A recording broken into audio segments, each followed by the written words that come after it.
You ever think about the invisible things that make us who we are?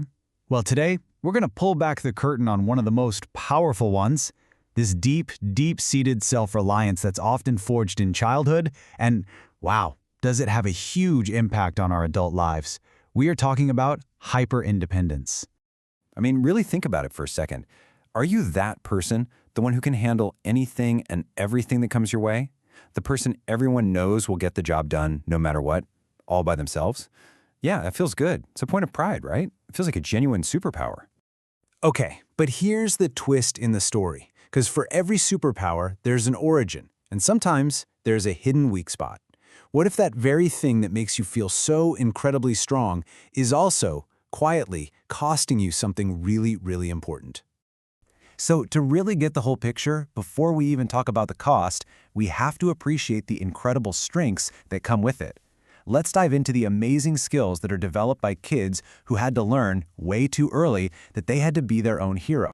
And this is so important to understand. These traits, they aren't flaws. Not at all. They are brilliant, powerful adaptations to a really tough environment. See, when a child learns they can't always count on others for support, they don't just break. They build. They become absolute masters of their own universe. And this right here shows the perfect duality. On one side of the coin, you've got this incredible, radical self-reliance, the ability to just handle it all. But you flip that coin over, and you see it's almost impossible to ask for help. Then you have hyper-awareness, this gift for reading a room in a split second. The cost? Oh, it's just this constant, heavy emotional exhaustion.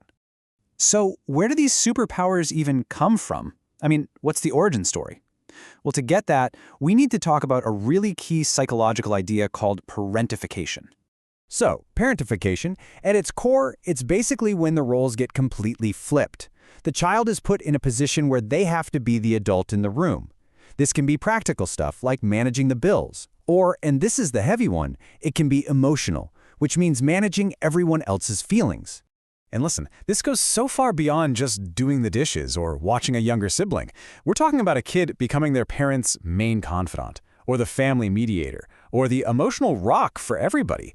Just picture a 10-year-old having to comfort their parent through a grown-up crisis. You're learning to manage adult-sized emotions before you've even had a chance to figure out your own. So all this early responsibility, it forges something. This experience of growing up way too fast doesn't just create a bunch of skills.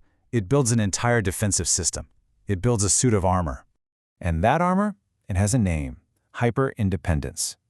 This is not just about, liking to do your own thing. No, it's a deep, core belief learned and burned in over years that depending on other people is fundamentally unsafe or just plain unreliable. The only person you can truly 100% count on is you. And that core belief leads right to this internal monologue. Oh man, how many of us have said this exact phrase? It sounds so practical, right? So efficient. But underneath it all, it's a powerful defense. It's the voice of that old survival skill that's become a totally automatic, unquestioned reflex. All right, so we have the superpower. We have the suit of armor. But what happens when that kid grows up and carries that same armor into their adult life? Well, now we have to talk about the price of all that power. And this is where things can get really tricky. Those same survival skills that saved you as a kid can create huge challenges in adulthood. You get so good at not needing anyone that it feels totally impossible to let someone in. Vulnerability? That doesn't feel like an option anymore. It feels like a fatal flaw. You're still scanning everyone's moods, feeling responsible for how they feel, and that makes true, relaxed connection incredibly difficult. And that's the tragic irony of it all, isn't it? The very same shield that was absolutely necessary to protect you can become a prison. Yeah, it keeps you safe, for sure, but it also keeps you separate. It can wall you off from the very connection and support that all of us as adults really need to thrive. So, look, the point here isn't to say this strength is a bad thing. It's absolutely not. It's an incredible testament to resilience. But it might be time for a reevaluation, a new way of looking at what real strength can be. So I'll just leave you with this question. What if true strength as an adult isn't just about being able to stand on your own 2 feet, but it's also about having the courage to lean on someone else?